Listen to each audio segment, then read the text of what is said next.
Wesh les gens, c'est Revive et bienvenue dans cette 9ème chronique jojoesque. Encore un sujet court, enfin du moins c'était mon objectif initial. Pour celle-ci, après le destin, vidéo qui vous a d'ailleurs plu et je vous en remercie. Il est vrai que le format était un peu différent, plus chill, et j'imagine que ça doit faire du bien après l'énorme chronique sur les antagonistes. Avant que j'introduise le sujet, vous avez peut-être remarqué que j'ai changé toutes les miniatures des chroniques pour un truc un peu plus sobre mais en restant dans l'ADN des anciennes miniatures. Donc j'espère que vous kiffez. J'ai aussi retiré les numéros dans les titres, même si ça c'est depuis quelques temps quand même, histoire de faire plus propre encore une fois. Alors, je vous avais dit pour cette chronique qu'on allait continuer la série de vidéos sur l'évolution des JoJo. J'ai donc parlé de Jotaro et Johnny à travers 2 vidéos, et aujourd'hui on va s'attarder sur l'héroïne féminine de Stone Ocean, Jolyne. Et oui, même si son évolution est moindre comparée aux 2 monstres dont j'ai déjà parlé, elle reste très intéressante à traiter, vu que je vois très rarement des gens en parler. Je vais donc décomposer cette évolution en 5 actes, et vous allez voir, elle est très liée à l'évolution de Jotaro, du moins au début, puisque Jolyne est directement impliquée. La vidéo sera un peu moins organisée que les 2 précédentes, car il est plus simple d'analyser l'évolution de Jotaro à travers les différentes parties, ou Johnny à travers les différentes étapes de la course. C'est plus compliqué pour Jolyne, étant donné qu'il est difficile de trouver les réelles étapes de son évolution, mais j'ai essayé de faire de mon mieux. J'ai donc procédé par ordre chronologique en découpant le manga en 5 parties, afin de résumer les étapes importantes et de donner une analyse dans chaque partie. Voici donc le plan. Alors en première partie, je parlerai de son enfance en évoquant bien évidemment le manque d'attention de son père. Ensuite, je viendrai aux conséquences de ce manque d'attention, à savoir le fameux accident, son arrivée à Green Dolphin, et son envie de sortir de prison matérialisée par son stand, Stone Free. Après ça, je m'attarderai sur les retrouvailles entre Jolyne et son père, et voir comment elles ont changé le mental de cette dernière. Pour continuer, je m'intéresserai au combat de Jolyne après ses retrouvailles pour essayer d'en tirer sa façon de penser et de faire. Et enfin, terminer cette partie sur sa première confrontation avec Pucci. Et pour finir, on arrive à la fin, le point culminant de son évolution et tout ce qui en découle. Allez, prenez un coca bien frais et posez-vous. Je vais vous conter l'histoire de la fille d'un personnage légendaire. Est-elle tout aussi légendaire? Eh ben on le verra.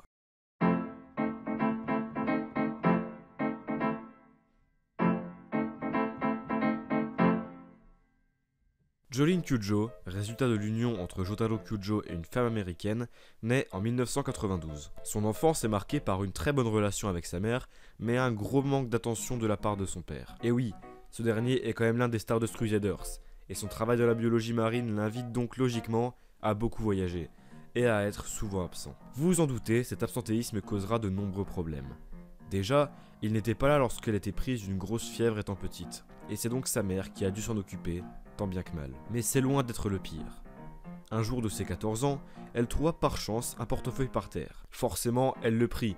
Qui peut la blâmer? On aurait tous fait ça à sa place. Mais ce qu'elle n'avait pas remarqué, c'est que le propriétaire était juste à côté. C'est un jeune enfant qui l'a laissé tomber. Et son père, au lieu de gentiment redemander le portefeuille à Jolyne, agit comme un véritable enfoiré, pour rester poli. Il va en effet appeler la police, en exagérant les faits. Jolyne, voyant les flics arriver, fit descendre de force l'homme de sa voiture pour s'échapper, mais elle se fit tout de même arrêter. L'addition est plutôt salée. Vol de portefeuille, de voiture, possession d'un couteau. Malgré tout, étant donné son jeune âge, elle pourra s'en sortir avec seulement quelques papiers à signer. Enfin bon, c'est surtout grâce à sa mère, étant donné que Jotaro ne pouvait pas être là, devant prendre un avion pour Tokyo. Peu après ça, elle a été confondue avec un suspect dans un vol, puis a tenté de s'enfuir avec la moto d'un officier. Elle a malgré tout été arrêtée et placée en cellule de détention. Elle et sa mère n'ont cessé de défendre son innocence, et ont même supplié Jotaro d'essayer de la libérer, ce qu'il n'a évidemment pas pris la peine de faire. Elle a donc été envoyée en détention pour mineurs. Pour résumer, on a donc affaire à une fille fortement négligée par son paternel, mais aimant profondément sa mère, qui se démène pour sa fille. Et ces mauvaises relations vont laisser des séquelles à Jolyne. Un psychiatre parlant à d'autres parents dira « Une jeune fille qui pense que son père l'a rejetée ne fera plus confiance à personne en grandissant. » Pour être plus précis, au début, elle essaiera de devenir amie avec d'autres. Mais une fille qui a été trahie par son père n'a pas développé le moyen d'identifier une véritable affection. Quand bien même elle aurait plus d'amour à partager que quiconque, elle se laissera charmer par le discours du premier beau parleur venu, le croyant sincère, jusqu'à ce qu'elle soit terriblement déçue par lui. Sa vie sera parsemée de ces exemples, et son cœur sera de plus en plus profondément blessé à chaque fois, si bien qu'elle finira par le fermer totalement. Ainsi, elle ne deviendra jamais un être humain à part entière. C'est du moins ce que toutes les recherches psychologiques ont conclu. Mais que devrions-nous faire de filles comme celle-là? Eh bien, c'est difficile à dire. son père doit lui apprendre. Et elle doit avoir envie d'apprendre. Et il ne s'était pas trompé, Jolene plongeant petit à petit dans la délinquance, et elle se fera berner à de nombreuses reprises. On va voir ça, avec l'événement qui aura tout basculé.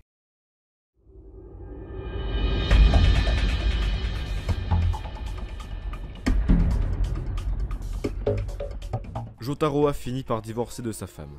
Ce fut le coup fatal pour Jolene, comme si Jotaro venait de renoncer lâchement à toutes ses responsabilités de père. Ainsi, quelque temps après, elle rejoignit un gang de bikers et eut logiquement de nombreux ennuis. À 19 ans, après avoir quitté le gang, elle fit la connaissance d'un riche jeune homme nommé Romeo Gisso, dont elle tombera follement amoureuse. Le 28 octobre 2011, les deux tourtereaux se baladent en voiture sur une route de Floride. Ils s'amusent et on voit même que Jolene rigole de ses crimes passés. Mais alors que, inconsciemment, ils s'apprêtèrent à s'embrasser, une chèvre se crache sur la voiture. Enfin, selon Roméo, puisqu'en réalité, il s'agit d'un humain, avec son cadavre coulant à flot, alors pendu sur un arbre. Jolene voulut appeler une ambulance, mais Roméo l'en empêcha, de peur qu'il soit accusé de meurtre. Roméo a la ferme intention de faire porter la responsabilité du meurtre à Jolene. C'est ainsi que quelques jours plus tard, la police arrive chez elle et l'arrête. L'inspecteur lui demandera si elle avait bu ce jour-là, ne laissant plus de doute quant au mensonge de Roméo. Elle finira donc en détention provisoire, encore une fois, où elle rencontrera et sympathisera avec Hermès Costello. Un avocat ira la voir pour la transférer à la prison de Grindolphin Street en attendant son procès. Ce dernier lui donnera divers objets de la part de sa mère, montrant que cette dernière tient à sa fille. Parmi ces objets, un talisman contenant une photo de ses parents et une petite pierre, avec laquelle elle s'est fait une petite entaille au doigt. L'avocat dira que c'est son père qui a dit à sa mère de lui donner le talisman, au cas où elle aurait des ennuis. Jolene sera de très mauvaise humeur quand l'avocat évoquera son père, pensant même qu'il a volontairement laissé la pierre dépasser pour bêtement la couper. On cerne ici sa profonde rancœur envers son père, car elle jettera carrément le talisman. Bon alors, on va pas faire monter le suspense plus longtemps, évidemment, elle se trompe sur toute la ligne. La petite pierre est en réalité un morceau de la flèche avec laquelle elle s'est coupée. Jotaro a l'intention de donner un stand à Jolene. Il cherche donc à la protéger, ce qui signifie que quelque chose ne tourne pas rond ici. Jolene découvrira les effets de son pouvoir nouvellement acquis lors du transfert, qui lui permet de dérouler un fil du bout de son doigt, pouvant entendre à travers les murs. Bien sûr, elle se demande comment c'est possible, mais elle s'en servira tout de même à bon escient, notamment pour sauver Hermès d'un garde un peu trop violent. Le jour du procès, l'avocat de Jolene lui proposera une négociation de peine, à savoir avouer les faits et s'en sortir avec une peine allégée. Évidemment, Jolene est innocente, mais elle acceptera en se laissant manipuler par les mots de son avocat. Mais le juge énoncera une toute autre version des faits à Jolene. Il dira que Jolene a précipité la voiture dans un étang avec la victime agonisant dans le coffre. C'est donc un horrible meurtre. Elle est donc condamnée à 15 ans de réclusion criminelle à la prison de Grindolphin Street. C'est une trahison. À la vue de son avocat félicitant Roméo, elle va entrer dans une colère noire, telle qu'il faudra au garde une camisole de force pour pouvoir la contenir. Plus tard, elle prendra sa vengeance sur cet avocat véreux en l'étranglant avec Stone Free, en plus de laisser un message promettant vengeance à Roméo. On peut remarquer que ce message est signé Kyujo avec un H et un C. Certains pensent que c'est pour être en accord avec les noms de famille américains en américanisant le nom, et oui, en effet, mais ça ne s'arrête pas là. En signant de la sorte, elle renie même jusqu'au nom de son père. Elle ne veut plus entendre parler de lui, ni lui être affiliée.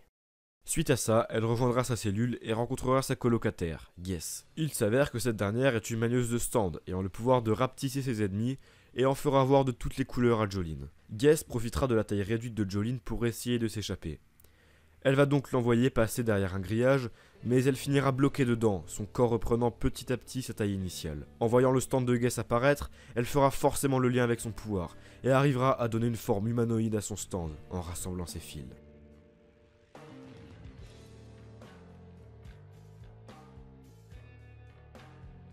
Guess, après s'être pris un coup violent, activera l'alarme pour révéler aux gardes que Jolene allait s'évader. Mais Jolene lui enverra un sale coup de poing avec son stand, qu'elle baptisera alors Stone Free, car selon ses dires, c'est son stand qui le libérera de cet océan de pierre. Elle est maintenant déterminée à s'évader d'ici. Allez, c'est le moment de la petite analyse de tout ça. Tout comme l'avait dit le psychiatre, une fille ayant été négligée par son père perdra peu à peu ses repères et se laissera charmer par le premier beau parleur. Il ne s'était pas trompé, et Jolene s'est faite berner à 2 reprises. A commencer évidemment par Roméo, homme qu'elle croyait bon mais qui lui aura fait porter un meurtre sur ses épaules. Et ensuite, l'avocat qui était de mèche avec Roméo et qui l'aura directement condamné à 15 ans de prison ferme. On ressent bien là les conséquences du manque d'attention de Jotaro. Jolene est profondément son père, jusqu'à renier son nom et ne plus vouloir entendre parler de lui. Son objectif est de s'évader d'ici, car sa place n'y est pas légitime. Cette envie est personnifiée avec son stand Stone Free, montrant son envie de liberté grâce à ces fils qui la libérera de cet océan de pierre. Son introduction était d'ailleurs très bien vue. Jolene était coincée dans des barreaux, qui représentent bien évidemment la prison, et elle s'en sortira grâce à sa volonté en libérant son stand. Elle veut s'évader seule, sans l'aide de personne. Elle en a marre de se faire manipuler, et elle compte bien se venger comme elle l'a fait en tuant cet avocat véreux. Mais quelque chose se trame. Le stand offert par Jotaro n'est pas là par hasard. Le père et la fille vont être amenés à se retrouver, et à ce moment-là, la terrible vérité éclatera.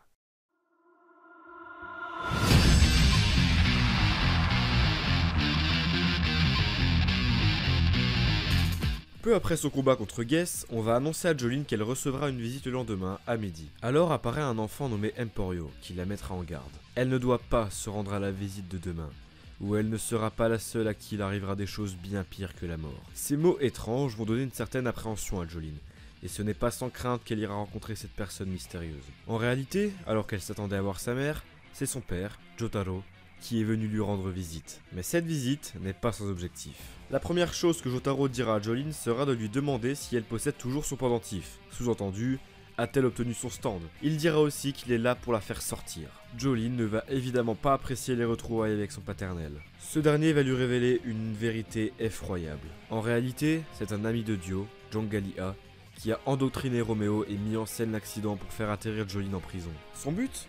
Tuer Jolene et pourquoi pas occasionnellement son père si l'occasion se présente, pour venger son ami Dio, abattu par Jotaro il y a des dizaines d'années. Un peu les mêmes objectifs que Dio dans Stardust en somme. Éradiquer les Joestars en signe de vengeance. Après ces explications, Jotaro va demander à Jolene de sortir son stand, car cet homme, Jangalia, est en train de les attaquer au moment même. Mais Jolene, gardant son immense rancœur en elle, refusera et balancera de nombreuses reproches à Jotaro. Elle dira qu'elle n'a pas besoin de lui. Elle sortira de la prison par ses propres moyens. Jamais elle n'acceptera d'être aidée par son père. Mais Jangalia, muni de son stand Manhattan Transfer, attaque subitement. Jolene va alors devoir être contrainte de s'allier temporairement avec son père. Sa vie en dépend et elle en est consciente. Après avoir été plongée dans une illusion par un mystérieux autre manieur pendant que leur corps était en train de fondre, Jolene et son père arrivent à s'en sortir et planifient alors un plan pour leur évasion. En fuyant, Jolene va tomber dans les escaliers et elle refusera évidemment l'aide de Jotaro. Et Jotaro lui dira qu'elle doit prendre soin du talisman. Il l'a d'ailleurs pris de ses mains pendant qu'elle tombait, en le priorisant à sa fille visiblement. Tout à coup, Jangalia sort de nulle part, et le stand du manieur mystère arrive. Ils sont dans une embuscade. Ce stand nommé Whitesnake va ôter 2 disques du visage de Jotaro, l'un contenant son stand et l'autre ses souvenirs. Tel est le pouvoir de Whitesnake. Jolene va voir son père s'écrouler, et totalement paniqué. Jotaro informe Jolene de ses 2 ennemis, et la prévient qu'un sous-marin de la Speedwagon Foundation l'attend dehors. Ce pendentif contient en réalité un émetteur que peut suivre le sous-marin, et donc aider Jolene à le retrouver. Jolene comprend donc que s'il voulait à tout prix protéger ce pendentif, c'était pour permettre à Jolene de s'évader, et donc de la protéger elle. Son père, à 2 doigts de tomber dans le coma, révèle à Jolene qu'il a toujours beaucoup tenu à elle. Elle va alors commencer à beaucoup s'inquiéter pour son père. Elle va réussir à mettre hors d'état de nuire Jangalia et va commencer à traîner son père vers le sous-marin avec un fort espoir de le sauver. Jolene essaiera de réanimer Jotaro et, en le voyant sans réponse, poussera un cri de désespoir. Les gardes vont alors rappliquer. Mais Jolene, au lieu de partir avec le sous-marin, va se rendre. Elle est désormais déterminée à retrouver les disques et sauver son père. Alors, je suis assez long sur le début, mais c'est parce que c'est très important, et une grande partie de son évolution est concentrée dans ses premiers tomes. Ici, on peut remarquer un changement radical de Jolene. À l'arrivée de Jotaro, elle le détestait encore, et trouvait pitoyable sa manière de privilégier la vie du pendentif à celle de sa fille. Mais quand il révélera que ce pendentif est là pour l'aider à sortir de prison, et donc de vivre en réalité, Jolene changera du tout au tout envers son père. Certes, il était peu présent lors de son enfance et c'est inexcusable, mais son action d'aujourd'hui l'a profondément touché. Jotaro savait que sa fille était en grand danger et est carrément venu en mission suicide pour la sauver, car oui, il s'attendait probablement à ce que ça dégénère. Je vais pas m'attarder ici sur Jotaro lors de Stone Ocean puisque la 4ème chronique y est dédiée. Je vous invite à aller la voir en tant que vidéo complémentaire à celle-ci. Enfin bon, toujours est-il que Jolene n'avait pas l'intention de s'évader seule, sans son père. Quand elle a vu qu'elle ne pouvait pas le réanimer, elle a sûrement repensé aux mots réconfortants de son père. J'ai toujours beaucoup tenu à toi. et a décidé de rebrousser chemin. Elle, qui avait pour objectif de sortir d'ici coûte que coûte par ses propres moyens, vient de laisser passer une occasion en or, volontairement, pour maintenant vouloir sauver son père. Ses objectifs ont changé, et c'est hautement symbolique. On peut voir ça comme une dernière chance qu'elle laisse à son père, et elle est prête à subir les pires sévices en prison pour le voir revenir, en ayant vu qu'il était plein de remords à propos d'elle. C'est aussi intéressant, car elle désobéit encore une fois à son père.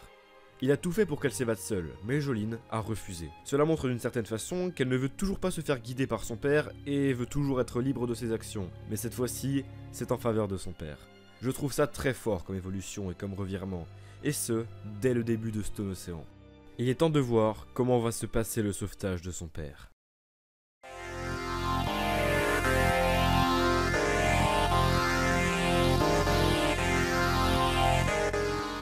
Et le moins qu'on puisse dire, c'est qu'il va s'en passer des choses, dans et en dehors de la prison.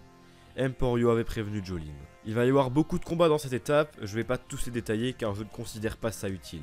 On va donc exclusivement parler des étapes importantes car de toute façon, et vous l'aurez sûrement remarqué au cours de votre lecture, l'évolution de Jolyne est bien plus timide et concentrée que celle d'un Johnny ou d'un Jotaro.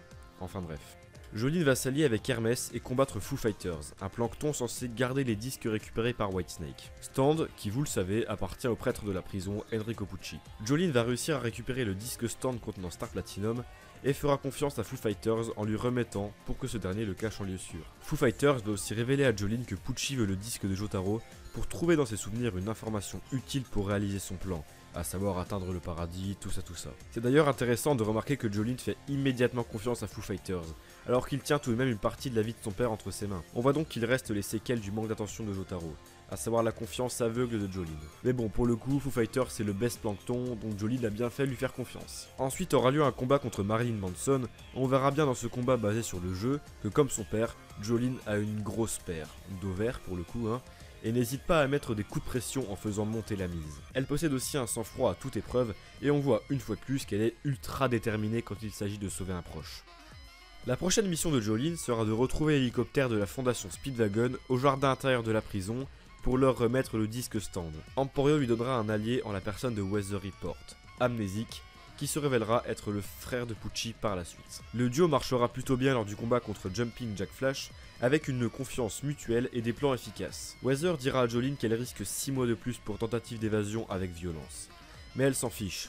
Tout ce qui l'importe est de rendre le disque à la fondation. Sur le chemin du jardin, elle rencontrera pour la première fois notre prêtre préféré. Loin de se douter qu'il s'agit du manieur de Whitesnake. Mais Pucci a bien compris que c'était Jolyne, et il compte bien récupérer Star Platinum. Elle sera alors prise en embuscade, mais elle arrivera tout de même à envoyer le disque à l'hélico, grâce à la pluie de grenouilles de Weather Report. C'est fait pour le disque Stand. Il ne reste plus qu'à retrouver le disque souvenir, et son père sera sauvé. Jolyne va ensuite aider Hermès à se venger de Sportsmax, l'assassin de sa sœur. Ils récupéreront un disque souvenir qui révélera que Pucci voulait ressusciter un mystérieux os, et que cet os se trouve au quartier disciplinaire. Trouvant une potentielle piste en cet os, Jolyne se fera volontairement enfermer dans ce quartier, où elle subira les dures règles du quartier comme de la bouffe absolument immonde. Mais elle le fait pour son père, elle est donc prête à tout. Et il va se passer une très longue série d'événements qui vont s'enchaîner dès l'arrivée au quartier disciplinaire. Donc je vous résume ça et je fais un petit point. Jolyne se fera d'abord attaquer par le surveillant Westwood, qu'elle arrivera à vaincre au bout d'un combat brutal et sanglant. C'est qu'elle sait se défendre cette Jolyne, caractéristique sûrement innée au Kyujo. Elle n'est pas tirée d'affaire pour autant. Pucci a pris des précautions et a sécurisé le lieu en envoyant Kenzo, un autre manieur muni de son stand Dragon's Dream. Foo Fighters arrivera à la rescousse accompagné d'Anasui, un meurtrier tombé subitement follement amoureux de Jolyne. Après un long combat, Anasui donnera le coup final à Kenzo. Ils découvriront ensuite un étrange bébé vert portant la marque des Joestar, fruit de la résurrection de l'os. Vous savez le pourquoi du comment de cette marque, l'os appartenant à Dio. Un stand automatique nommé Yo-Yoma va manger ce bébé, ce qui forcera Foo Fighters à se séparer de Jolyne et Anasui, afin d'essayer d'en trouver le manieur. Ils feront donc équipe et Jolyne restera insensible au charme d'Anasui, ce connard de forceur de Diavolo Ecoplus. Jolyne et Anasui arriveront à se débarrasser de ce stand plus que chiant, et Foo Fighters, qu'on va abréger FF, va de son côté se battre contre Pucci. Suite à ça, le bébé vert réapparaît. Étant irrattrapable avec un stand permettant de lui laisser toujours une longueur d'avance, Anasui et Jolyne vont réussir à piéger son stand dans une bouteille. Parce que oui, ce bébé manie un stand. Le bébé finira par le désactiver, son stand, et ramper sur Jolene, en direction de sa marque. Anasui recommencera ses avances à Jolene, mais cette dernière est totalement désintéressée. Ils vont retrouver Weather Report et Foo Fighters, mais il s'avérait que Weather Report était en fait Whitesnake, et les personnages apprendront à leurs dépens quand Foo Fighters se fera soudainement transpercer. Jolene va alors garder son sang-froid et commencer un duel contre Pucci, bien déterminé à lui ôter la vie. Pucci va finir par mettre le disque souvenir de Jotaro sous les yeux de Jolene dans le corps d'Anasui, n'en ayant plus besoin désormais. Jolene doit maintenant choisir entre Pucci ou récupérer le disque. La rancœur et la vengeance, ou son objectif, le retour de son paternel. Elle va bien évidemment choisir son père, mais en allant récupérer le disque, ce dernier va s'incruster dans le corps d'Anasui. Pucci de son côté fusionne avec le bébé et s'enfuit. Alors, FF, avant de mourir, arrive à extraire le disque de Jotaro, et part dans les cieux, en souhaitant de tout cœur que Jolene arrive à atteindre son objectif. Cette partie de Stone Ocean est très intéressante, puisqu'encore une fois un réel tournant. Déjà, tous ces combats nous en apprennent plus sur la personnalité de Jolene. Elle a hérité de beaucoup d'aspects de son père, comme sa perspicacité, son sang-froid, ou sa détermination à sauver un être cher. Mais tout comme son père, elle n'éprouve aucune forme de compassion pour ses ennemis. Jotaro avait la vie de sa mère entre ses mains, et Jolene a la vie de son père entre ses mains. C'est tout con, mais c'est beau. Les deux sont d'ailleurs prêts à tout pour assurer la survie de leurs proches quand c'est la merde, jusqu'à s'infliger les pires sévices même s'il s'agit de rendre les coups au centuple par la suite. Mais Jolene a également de très bonnes bases en arts martiaux, comme on a pu le voir contre Westwood. Pour ce qui est du cas Anasui, Jolene a l'air de s'en méfier plus que de Weather Report, même si elle lui fait tout de même confiance. La première confrontation contre Pucci est aussi très intéressante, car c'est en réalité la seule où Jolene sera en face à face au prêtre, muni de Whitesnake. C'est un peu le duo versus Jotaro de Jolene. Elle a, tout comme Jotaro, compris très vite comment fonctionnait Whitesnake, mais elle n'a pas pu terminer le combat, alors confrontée à l'ultimatum lancé par Pucci. C'est encore une fois son père qu'elle a choisi, et ce n'est maintenant plus à prouver, elle est là pour sauver Jotaro, rien d'autre. Ça l'accentue juste encore une fois. Et il y a ensuite la mort de Foo Fighters. C'est capital dans l'évolution de Jolene, car elle va prendre conscience que son ami est mort pour elle, son objectif. Et que donc, c'est du sérieux. Plus jamais elle ne permettra une autre mort, et elle est bien décidée à honorer Foo Fighters en s'évadant d'ici, pour remettre le disque à la fondation Speedwagon. Sauver son père et mettre hors d'état de nuire son ennemi qu'elle a désormais identifié, Enrico Pucci. Tel est son nouvel objectif.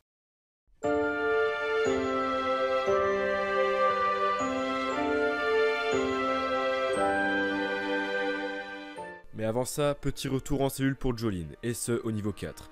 Elle est désormais considérée comme extrêmement dangereuse. Elle se sera fait pendant ce temps un piercing au nombril, et s'est également offert une petite revisite de Cara Design plus badass. Ce changement d'apparence est important puisqu'il montre que Jolene est prête à en découdre. Plus de retour en arrière possible. Pour arrêter Pucci, l'équipe doit sortir de cette foutue prison pour se rendre à Cap Canaveral, où aura lieu la nouvelle lune. Mais avant ça, Jolene est attaquée par Mew Mew et son stand Jailhouse Lock. Elle arrivera à rejoindre Emporio et à défaire Mew Mew. Ce combat nous présente une autre capacité de Stone Free, à savoir imprimer des images en système binaire. Ouais, pourquoi pas. Toujours est-il que Jolene arrivera à quitter la prison saine et sauve, accompagnée d'Emporio et Hermès. Anasui et Weather Report sont quant à eux sortis de leur côté. Et la première chose que Jolene fera dans le monde extérieur sera d'aller rendre une petite visite à Romeo. Elle y va dans le but de lui prendre de l'argent pour trouver un moyen de déplacement. C'est une manière de tirer un trait sur son passé. Romeo, qui a l'air d'aimer réellement Jolene, puisque pour rappel lui aussi s'est fait manipuler, lui donnera même un hélicoptère et révélera la vérité à la police. Mais il s'avère qu'elle avait collé une vignette de Kiss sur sa langue au cas où il réagirait mal. Jolene se rendra compte que cet homme est bon, et retirera la vignette pour que sa langue subisse des dégâts, et donc qu'il ne puisse rien dire à la police afin qu'il s'en sorte. Enfin c'est mon interprétation, rien de sûr là-dedans mais c'est très probable, Araki étant adepte des doubles sens. Jolene est compréhensive et profondément altruiste sur ce coup-là. Elle ne veut pas que Romeo porte toute la responsabilité car il n'y est pour rien non plus, et il reste l'homme qu'elle a aimé et qui lui a temporairement redonné goût à la vie. Elle lui fait donc ses adieux et à son passé en même temps d'une sublime manière. Elle n'a plus de rancœur en elle. Elle est désormais prête à affronter Pucci, la tête vidée. Dans l'hélicoptère de Romeo, ils se feront attaquer par Rikiel. Le groupe sera contraint de lui faire face à lui et ses fameux Rods sur la terre ferme. Jolene n'aura pas peur de s'immoler par le feu pour en venir à bout, les Rods attaquant grâce à la chaleur humaine. Un pari extrêmement risqué, mais qui se soldera par une réussite. Ça sera ensuite à Versace de les attaquer avec son stand Underworld. Le combat fut compliqué, mais alors qu'il arrivait à son terme, Versace rendit son disque souvenir à Weather, libérant alors son dévastateur stand Heavy Weather et son arc-en-ciel. Ça sera finalement Pucci qui mettra fin à cet événement ma foi inhabituel en supprimant son propre frère. Jolene, effarée, va se demander si c'est à cause d'elle, puisque tout le groupe s'est allié à sa cause. C'est encore une fois un ami qui est mort en laissant quelque chose d'utile à Jolene. lui donnant un disque contenant son stand si ça viendrait à lui être utile. Le disque est envoyé à la fondation Speedwagon et Jolene sera réconfortée par les mots d'Anasui. La voiture est désormais en route vers le lieu de la confrontation finale, à Cap Canaveral. Anasui enfilera une bague sur Jolene pendant qu'elle dort, mais cette dernière la fera tomber hors de la voiture sans même s'en rendre compte. Je pense qu'il n'y a pas grand chose à tirer de concret de cette relation. Ce n'est pour moi qu'un running gag et ça ne montre rien de spécial sur Jolene. Enfin pour l'instant du moins. La voiture sera affectée par le stand nouvellement acquis de Pucci, Simoon. Jolene sera directement confrontée au stand, qui s'avère être une fusion entre le bébé et Whitesnake, capable de contrôler la gravité. C'est en réalité plus spécifique, mais ça on en parlera dans la deuxième vidéo sur les antagonistes. Pucci finit par apparaître devant Jolene et lui mettre un violent coup. De son côté, Jotaro est sur le chemin, et il dit à Emporio que sa fille a sûrement trouvé un moyen de contrer la gravité de Pucci. Et en effet, après avoir momentanément disparu, Jolene réapparaît avec un anneau de Mobius sur le cœur, formé avec ses fils. Cet anneau est un paradoxe infini, une forme sans intérieur ni extérieur. Ainsi, les attaques de Simoon, centrées sur le cœur, n'auront plus d'effet car le choc sera redirigé à l'infini dans cet anneau. C'est une excellente utilisation de son stand dont fait preuve ici Jolene. Exaspéré par ces techniques sorties de nulle part, Pucci va purement et simplement sortir un gun et tirer à répétition sur Jolene. Et oui, nous sommes en Amérique. Mais tout à coup, le temps s'arrête. Un homme grand, imposant, avec certes une masse musculaire réduite, apparaît, tenant sa fille entre ses bras. Et oui, Jotaro est arrivé à temps, et c'est à lui de sauver sa fille après avoir été sauvé par cette dernière. Les héritiers des Joestar sont réunis contre l'héritier de Dio. Le conflit de dizaines de générations va prendre fin aujourd'hui. Jotaro va lui lancer une lance dessus, mais l'effet escompté ne sera pas atteint. Et oui, cette lance sera propulsée Pucci jusque dans la navette spatiale lui permettant d'obtenir le stand ultime. Made in Heaven, l'ennemi final de JoJo's Bizarre Adventure, est né.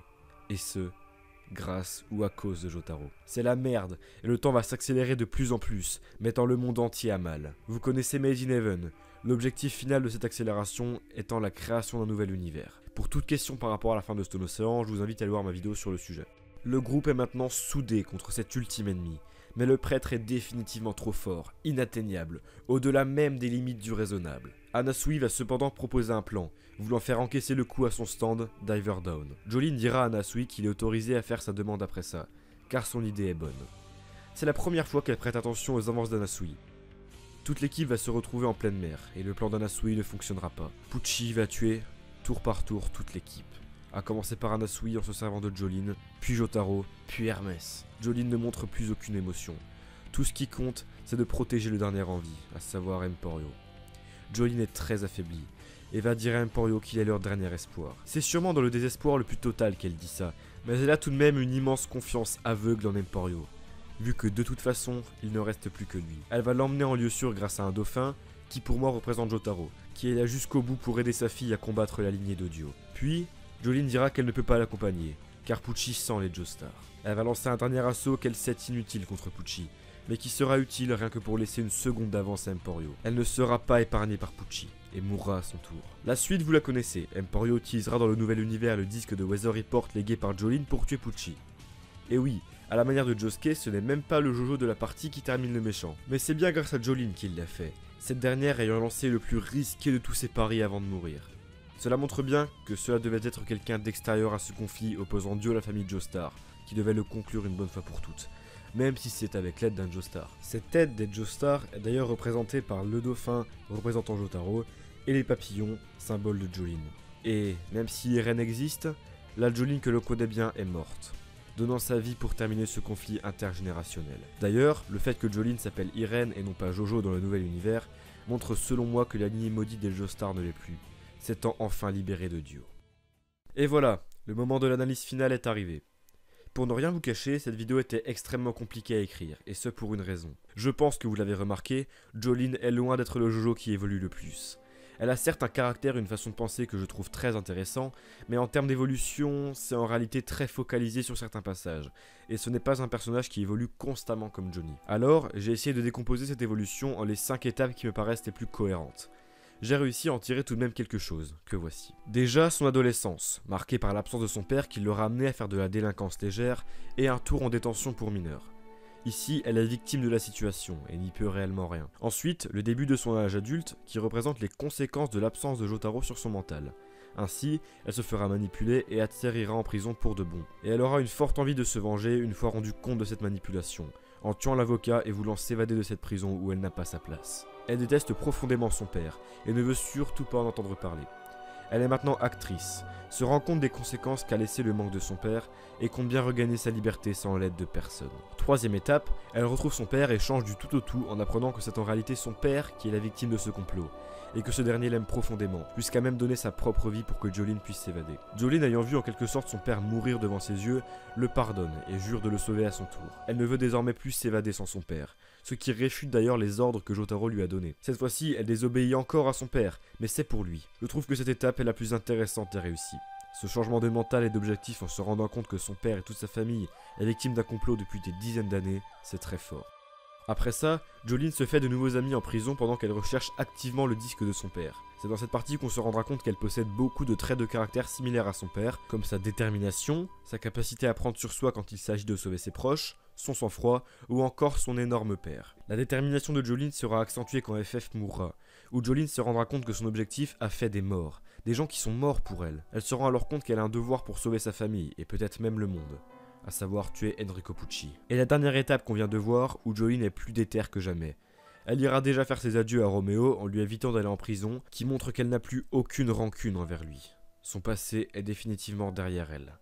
Ça contraste déjà beaucoup avec l'étape 2. Elle autorisera même à Anasui une demande en mariage s'il arrive à sauver son père, alors qu'elle paraît totalement désintéressée de ce Diavolo Ecoplus. Si c'est pour son père, elle est prête à faire tous les sacrifices, même passer sa vie sans amour réciproque. C'est le point culminant de son évolution par rapport à son père. Et après ça, lors du final, on voit qu'elle a acquis une totale confiance en ses amis, mais cette fois-ci dans le sens positif. Cette confiance aveugle laissée par Jotaro qui lui a porté préjudice dans le passé, eh bien aujourd'hui, elle s'en sert comme une force qui portera ses fruits. Voyant tous ses proches mourir brutalement devant ses yeux, c'est à Emporio et Weather Report en quelque sens, qu'elle a laissé toute sa confiance dans un ultime pari. La dernière action de Jolene fut de mettre Emporio à l'abri, sachant que ce dernier possédait le disque de Weather Report. Deux amis en qui elle a une confiance absolue. Et c'est dans un élan à la fois de désespoir et d'espoir qu'elle a placé tous ses espoirs ainsi que ceux de tout le groupe en Emporio. Finalement, Emporio arrivera à tuer Pucci en grande partie grâce à Jolene, cette figure inspirante et rassurante qui pourra vivre heureuse dans un monde où elle a pu grandir sans manque d'attention et sans Pucci. Et elle l'aura bien mérité. Le conflit opposant la lignée des Joestar Radio est terminé, et ce, grâce à la dernière représentante de cette lignée maudite, qui ne l'est désormais plus, Jolene Kyujo, maintenant connue sous le nom d'Irene.